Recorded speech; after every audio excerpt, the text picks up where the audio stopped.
आनंद सच्चा है तो समझो 56 भोग सामने रखा है। नमस्कार, आप सुन रहे हैं संजू के बैनर्जी और मैं आपको सुना रहा हूं ज्ञान की बातें। हम उन चीजों को सुरक्षित रखते हैं जो हमारे लिए मूल्यवान है। वह कौन सी चीज है जिसे हमें सुरक्षित रखने की आवश्यकता है? यह है हमारा आनंद, हमारा प्रसन्नता, हमारा हृदय। यदि हम अपनी खुशी की रक्षा नहीं करेंगे तो उसकी रक्षा कौन करेगा? हर व्यक्ति को अपनी खुशी की परवाह होती है। आप किसी और की खुशी के बारे में चिंता नहीं कर सकते। अगर कोई भूखा है तो मैं उसे खाना खिला सकता हूं। अगर वह थक गया है तो मैं उसे बिस्तर दे सकता हूं। अगर उसे प्यास लगी है तो मैं उसे एक गिलास पानी दे सकता हूं।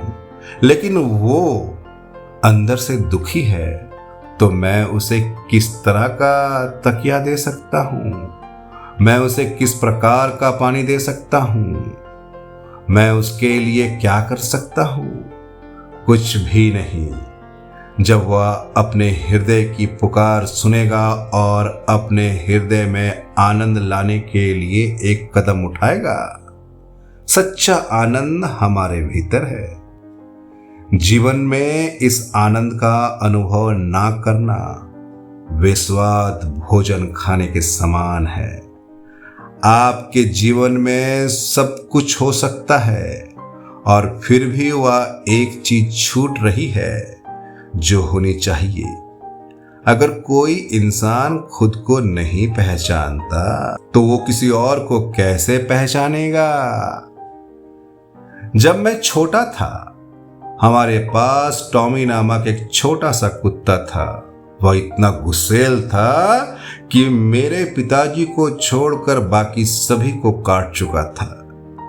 जब वह बाहर बैठते तब अगर कोई उनकी ओर आता तो टॉमी उसे देखकर भौंकने लगता। सभी ने उस कुत्ते का बहुत मजाक उड़ाया।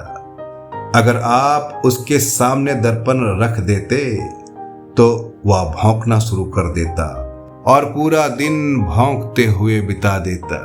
क्यों?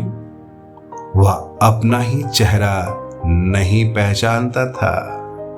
जब वह स्वयं को नहीं पहचान सका तो किसी और को कैसे पहचानेगा?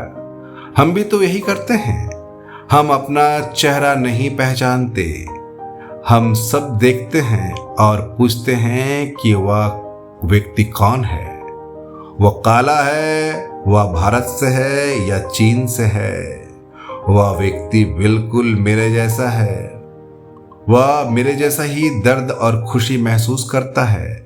जैसे वो भूखा प्यासा है वैसे मुझे भी भूख और प्यास लगती है। दुनिया ने हमें सिखाया है कि हम अलग हैं, पर जब तक आपने स्वयं को नहीं देखा तब तक आपको अंतर दिखाई देंगे। जब देख लेंगे तो पाएंगे कि हम सब एक जैसे ही हैं। आप कितना आनंद महसूस कर सकते हैं ये आपकी प्रतिबद्धता पर निर्भर है। यदि आप प्यासे हैं और केवल एक चम्मच पानी पीते हैं तो आपकी प्यास उतनी ही बुझेगी। अपने जीवन को पुण्य बनाएं, आनंद प्राप्त करें। अन्य सभी खुशियों की तो सीमा होती है, लेकिन आंतरिक खुशी की कोई सीमा नहीं होती। बाहरी आनंद आते हैं और चले जाते हैं, लेकिन हृदय का आनंद स्थिर रहता है। हर व्यक्ति एक संगम है, आत्मा और परमात्मा का। इस संगम में वह एक यंत्र है जो अनुभव कर सकता है और इसी यंत्र में बैठा है वो जो अविनाशी है। अंदर मुड़े और महसूस करे उस सत्य को जो आपके अंदर है। अंचल अपरिवर्तनीय अपरिभाषाएं। अपने जीवन में एक बात हमेशा याद रखना कि तुम इस संसार में उस बनाने वाले की सबसे खूबसूरत रचना हो। चाहे कुछ भी हो, परंतु इस मनुष्य जीवन को व्यर्थ जाने मत देना। अगर आपने अपने मनुष्य जीवन को व्यर्थ जाने दे दिया तो यूं मान लीजिए कि आपने सब कुछ खो दिया। मैं एक एग्जाम्पल के तौर पे आपको समझाना चाहता हूं।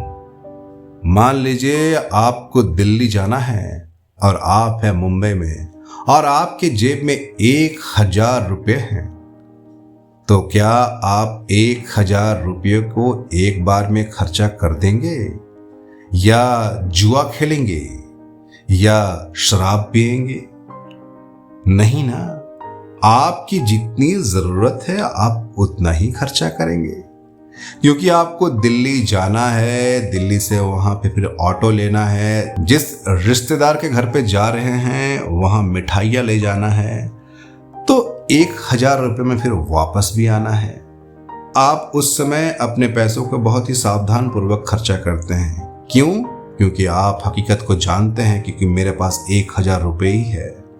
उसी तरह जब परमात्मा ने जो आपको जीवन दिया है, अनंत जीवन दिया है, इसका भी एक समय सीमा है। हर व्यक्ति कोई 50 साल के लिए है, कोई 100 साल के लिए है, कोई 30, कोई 20, या जो भी परमात्मा ने जिसके लिए जो समय तय किया है, ये हम और आप नहीं जान पाएंगे। लेकिन हम इतना जरूर जानते हैं कि ये जीवन हमारे हाथ में है।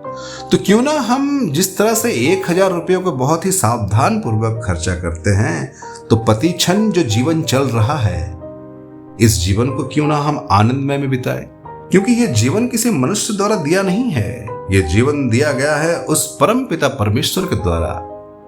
तो आपका एक ही कर्तव्य है, आप परमात्मा का नाम लेते रहें और जीवन को आनंद के पथ पे ले जाइए। आनंद के पथ ही ईश्वर का पथ है, याद रखिएगा। तो दोस्तों, मैं अपनी वाणी को यहीं विराम देता हूं। मैं जल्द लौटूंगा एक और उत्तम वाणी के साथ, उत्तम ज्ञान के साथ। तब तक के लिए आप जानते रहिए और मुझे सुनते रहिए। मैं कोई और नहीं, मैं आप ही का दोस्त संजू के बैनर्जी, जो सुनाता हूं आपको ज्ञान की बात।